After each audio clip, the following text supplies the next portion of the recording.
you see that as you're off healing people and helping out around the city, you see Mee Maw finds you, and she goes, "Hey, Mee Maw. Hey, Moonshine. So, can I talk to you for a minute? Yeah. I don't remember everything that happened when I was charmed, but I do remember... Oh, I can walk you through it. You turn into a snake. All right, I remember and that I dispelled your Sweetheart, magic. I remember honestly, that part. I remember so easily. that part, but we had a conversation before it. You were saying something about the druid's timeless body and how you were concerned about the aging process. Oh, yeah. I mean, I guess I was just wondering, like, do you... Because, you know, as soon as I felt myself getting stronger, I felt that thing I've heard about where some druids get to a level where they don't age as quickly. I just wasn't... Philosophically, I felt wrong about it. Do you have it? I don't think it's... I do. It's... Okay. But it's very rare, and not very many crick elves have had it, but can I show you something? Sure. And just so everybody knows, the timeless body that Moonshine and Mee Maw are talking about right now is mechanically at level 18, druids age 1 year for every 10 years. So what Moonshine's talking about right now is a fear of living for thousands of years. So Moonshine, you see Mee Maw takes your hand and brings you over to a large oak tree. And you see she reaches her hand out and casts transport via plants. You see the bark of the tree seems to smooth out to create a shimmering portal. And she begins to step through and motions for you to join her. I don't go. I'm just kidding. So Moonshine, you come out on the other side of the spell and are immediately hit by droplets of rain. You see that you have been transported to a massive branch on the grandma tree. This enormous tree that dwarfs the biggest redwood that marks the center of the crick. You look out and you see that the crick has flooded. Brown waters rage beneath the pounding rain, drowning stumps that once housed the crick, but you see still the grandma tree stands. Is it strange to say this warms my heart to think that Fiala tried to come for us and she just made more of our beloved mud? You see Mee Maw laughs and she goes, I think I'm getting a contact high. I know. We gotta just get some boats and we can just float around here. I know. Mee Maw takes a deep breath and she goes, so, the timeless body. You're gonna age 1 year for every 10. Now, elves can live to be 700 or 800 years old, but some druids can live to be 10 times that. And Bev has something similar. He's of the earth too, so y'all could be around for ages. Oh, boy. Yeah. But as much as it can feel like a curse, it's a blessing too. I mean, me and Cobb, we're almost 400 years old. You know, the sad side of it is in that time I've lost lovers, I've lost siblings, parents, children. I've had friends who were orcs, friends who were goblins who died in their 60s of natural causes. I've had, you know, elves I've known who went off on adventures and never came back, like your half-brother Vance. Yeah. No, he did come back, though. You see, she smiles and she goes, I know. Yeah. I guess I'm worried because I walk around telling people that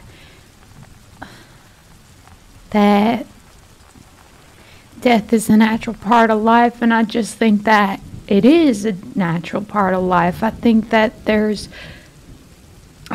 life without death would make lazy and selfish people, and I think that there is a beauty that is gifted to life by the mere existence of death, in the same way that I sometimes wonder if there is a gift to goodness by the fact that there is evil. And so here I am walking around saying it's two sides of the same coin, death and life, and doesn't it feel sort of hypocritical to then outlive them all? Telling them all to be okay with their death and then outlive them all? Mee Maw nods, and she looks out in the creek, and she goes, you know, that's, a lot of people say that's the difference between humans and elves. Elves are off living in their magic cities, and humans, in the short time that they live, end up building their empires, and in a lot of times in their short lives, end up doing more than a lot of elves. But it can be different. How long do half-elves live? You talking about Hardwon? I mean, it's on my mind. Well, half-elves usually can live to be twice as old as humans. Some live to be 200. I see, but I feel... Look, I made the decision to go through this change because when I was down there and I met the glittering lady and I promised her I would bring dragons to the sky of Bahumia, and it seems like a real complicated thing, and one that could take a timeless body's worth of life to figure it out. But how did it feel to lose Maribel? And does losing people, does it ever get easier? Sometimes I wonder if there's a limit to how much heartbreak a heart can go through. And the longer you live your life, the more you're going to experience it. And I guess if I'm being honest, I just don't know what it's going to be like to know Bahumia without Hardwon Surefoot. And there's a part of me that doesn't want to find out what that feels like. It doesn't get easier, but there are elves that give in to the melancholy and become distant. That's why you see a lot of wizards up in their towers. But Moonshine, I didn't have you until I was 350 years old. By that time, I had already lost Maribel.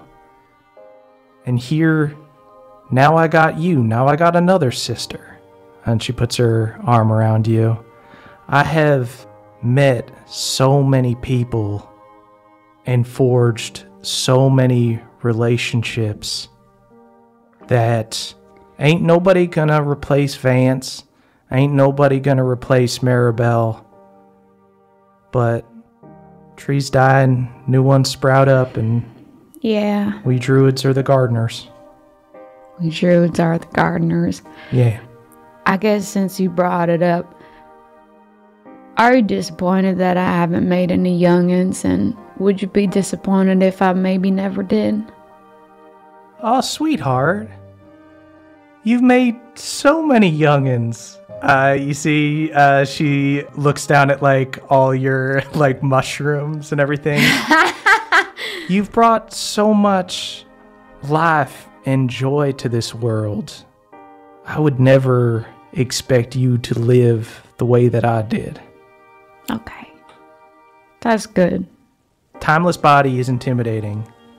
And yeah, I'm intimidated. I'm not trying to be ungrateful by feeling complicated about it. I don't want to be a hypocrite, and I'm also there's just some aspects of it that can seem potentially really painful. But I know I can get some good work done with it. Baby, I'm intimidated by it too. I'm 400 years old. At some point, you and I are going to be almost the same age, which is insane. I'll be like 7,400. You'll be 7,000. It's going to be kind of weird.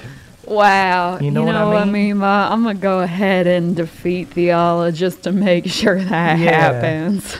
But look, it is very rare that a druid achieves the timeless body, but when they do, they can do amazing things. I know I told you a lot of stories when you were a little girl, but did I ever tell you about my grandma, your great-grandma? No, I don't know that you did. You see, she puts her hand on like the bark of the grandma tree.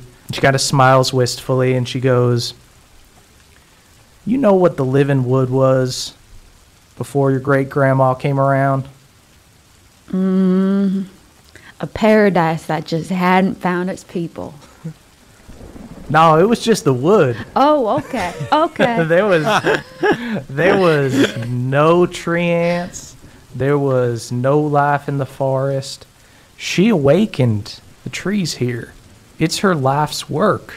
And it ain't the type of thing that you do in 500 years. It took her about 5,000. And look at 'em now. Cataclysm should have just about wiped the forest out. She points out, and Moonshine, you look out at where the living wood once was, out on the edges of the creek, and you see that there are no trees, just overflowing water. But you look up in the nearby mountains and see that they are full of these living trees. Like they all scuttered up to the mountains? You see them like... Now that's a crick, people! That's that crick resilience! That's that crick resilience. Get up there! Climbing trees. Get up there! Trees climbing mountains. About. We're climbing trees. Trees are climbing mountains. That's the crick way. That's right. Yeah, you see that the... living wood is literally getting the high ground, like going up and getting out of being flooded. And she goes, "That's what my grandma did. That's what your great-grandma did." Do you think it'd be absolutely strange of me, though, if I invested my timeless body in something that's out of nowhere as bringing dragons back to Bahumia? I don't know why it spoke to me, but it did. My little girl sticking up for the underdog and making sure they know hospitality, that doesn't seem out of nowhere to me. Well, you know, they say there's pain in life and there's pain in death, and the only salve is hospitality. That's right. And you know what? If it doesn't work out after the first 1,000 years, try something else. Okay. And when you're good and ready, when you've done what you've wanted to do, you can return to the earth like my grandma did. We buried her right here. You see, she pats the grandma tree. She died at the ripe old age of 7,343. The day after she died, a little sapling popped up. 10 days later, it was the biggest goddamn tree I'd ever seen. Ooh. And through all these storms, through chosen occupation, she stood watch over the creek.